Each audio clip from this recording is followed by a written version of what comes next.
ഇന്ന് മാർച്ച് 21 ലോക down syndrome ദിനം. ഇങ്ങനെ ഒരു ദിനത്തെപ്പറ്റി ആചരിക്കുന്നതിന് പ്രധാന കാരണം മറ്റുള്ളവർക്കും കൂടി ഈ അവസ്ഥയെക്കുറിച്ച് ഒരവബോധം സൃഷ്ടിക്കുക എന്നതിന് വേണ്ടിയാണ്. ഡൗൺ സിൻഡ്രോം എന്നത് ഒരു രോഗമല്ല, അത് ഒരു ജനിതക അവസ്ഥയാണ്. ഓരോ 750 കുഞ്ഞുങ്ങൾ ജനിക്കുമ്പോഴും അതിൽ ഒരു കുഞ്ഞ് ഡൗൺ സിൻഡ്രോം എന്ന അവസ്ഥയോടെയാണ് ജനിക്കുന്നത്. ഇത്തരം അവസ്ഥയിലുള്ള കുഞ്ഞുങ്ങൾ ജനിക്കുമ്പോൾ തന്നെ പൂർണ്ണമായോ ഭാഗികമായോ 21ാമത് ക്രോമോസോമിൽ ഒരു ക്രോമോസോം കൂടി ഇവർക്ക് അഡീഷണലായിട്ടുണ്ടാകും. സാധാരണ മനുഷ്യരിൽ 46 ക്രോമോസോമുകൾ ഉള്ളപ്പോൾ ഇവരിൽ 47 ക്രോമോസോമുകൾ കാണപ്പെടുന്നു. 21ാമത് ക്രോമോസോം 2 എണ്ണം വേണ്ടതിന് പകരം ഇവരിൽ 3 എണ്ണമാണ് കാണുന്നത്. അതായത് ഒരു ക്രോമോസോം അധികമായി കാണും. 21ാമത്തെ ക്രോമോസോം 3 എണ്ണം ഉള്ള അവസ്ഥ ആയതുകൊണ്ട് തന്നെ 3/21 മാർച്ച് 21 തന്നെ ഈ ദിനാചരണത്തിനായി തിരഞ്ഞെടുത്തിരിക്കുന്നു.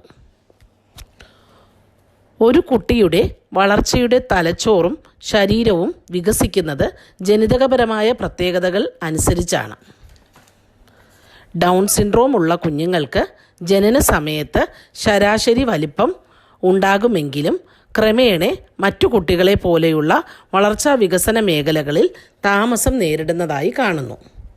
കുഞ്ഞുങ്ങളുടെ വളർച്ചാ വികസന മേഖലകളായ ചലനം, സംസാരം, ബുദ്ധിവികാസം, ഇമോഷണൽ ഡെവലപ്മെൻറ്റ്, പെരുമാറ്റത്തിലുള്ള ഡെവലപ്മെൻറ്റ് തുടങ്ങിയ വളർച്ചാ നാഴികക്കല്ലുകൾക്ക് ഇത്തരം കുഞ്ഞുങ്ങൾക്ക് താമസം നേരിടുന്നതായി കാണാം. വളരെ നേരത്തെ തന്നെ ഇവരുടെ പ്രശ്നങ്ങൾ ഏർലി ഡിറ്റക്ഷനിലൂടെ നമുക്ക് കണ്ടെത്താൻ കഴിയും.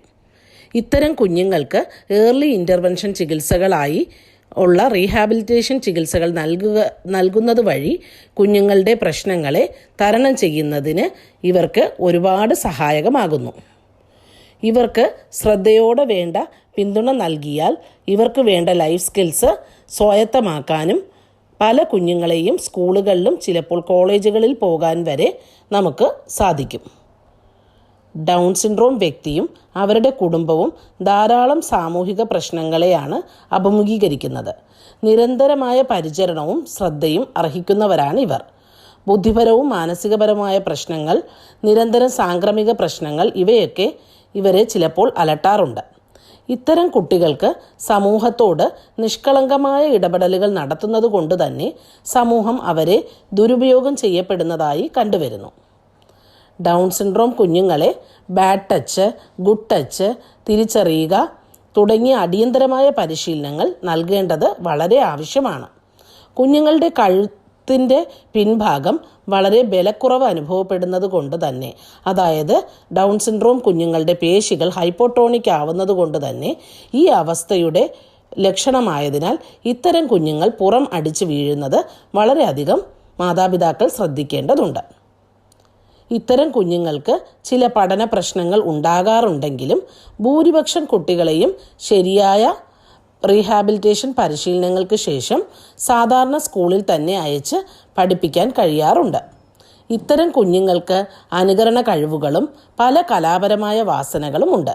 ഇവർക്ക് വേണ്ട തരത്തിലുള്ള പ്രോത്സാഹനം വളരെ ചെറിയ പ്രായത്തിൽ തന്നെ നൽകിയാൽ ഇവർക്കും ഒരുപാട് ഉയരങ്ങൾ കീഴടക്കാൻ സാധിക്കുന്നതാണ്. ഇത്തരത്തിലുള്ള കുഞ്ഞുങ്ങൾക്ക് വേണ്ടുന്ന പരിചരണത്തെക്കുറിച്ചോ അവർക്ക് നൽകാൻ കഴിയുന്ന ചികിത്സാ രീതികളെക്കുറിച്ചോ അവരെ സമൂഹത്തിൻ്റെ മുഖ്യധാരയിലേക്ക് തിരിച്ചു കൊണ്ടുവരുവാനുള്ള മാർഗങ്ങളെക്കുറിച്ചോ വേണ്ടത്ര അറിവും അവബോധവും പല മാതാപിതാക്കൾക്കും ഇല്ല എന്നുള്ളതാണ് സത്യം. ഇത്തരം മാതാപിതാക്കൾ അറിവില്ലായ്മ മൂലം അശാസ്ത്രീയവും വ്യാജവുമായ പല ചികിത്സാ രീതിയുടെയും പിന്നാലെ പോവുകയും ചതിക്കുഴികളിൽ വീണ് പല തട്ടിപ്പുകൾക്കും സാമ്പത്തിക ചൂഷണത്തിനും ഇരയാവുകയും ചെയ്യുന്നു എന്നുള്ളത് വേദനിപ്പിക്കുന്ന ഒരു യാഥാർത്ഥ്യമാണ്.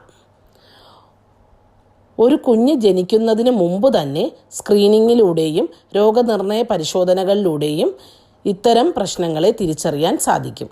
ജീവിതകാലം മുഴുവൻ നീണ്ടു നിൽക്കുന്ന അവസ്ഥ ആയതിനാൽ ആവശ്യമുള്ളപ്പോൾ സഹായവും കൃത്യമായ വൈദ്യപരിചരണവും ലഭ്യമായാൽ ആരോഗ്യപരമായ ജീവിതശൈലി പിന്തുടരാൻ ഇവർക്ക് കഴിയും.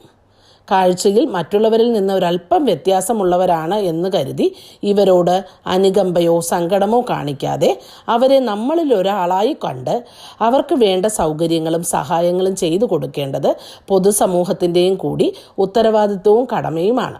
ഇവർക്ക് വേണ്ടുന്ന പ്രോത്സാഹനവും സഹായവും നമ്മൾ കൂടെ സഹകരിക്കുകയാണെങ്കിൽ ഇവരെ കൂടെ സമൂഹത്തിൻ്റെ മുഖ്യധാരയിലെത്തിക്കാൻ നമുക്കും എളുപ്പം സാധിക്കുന്നതാണ്.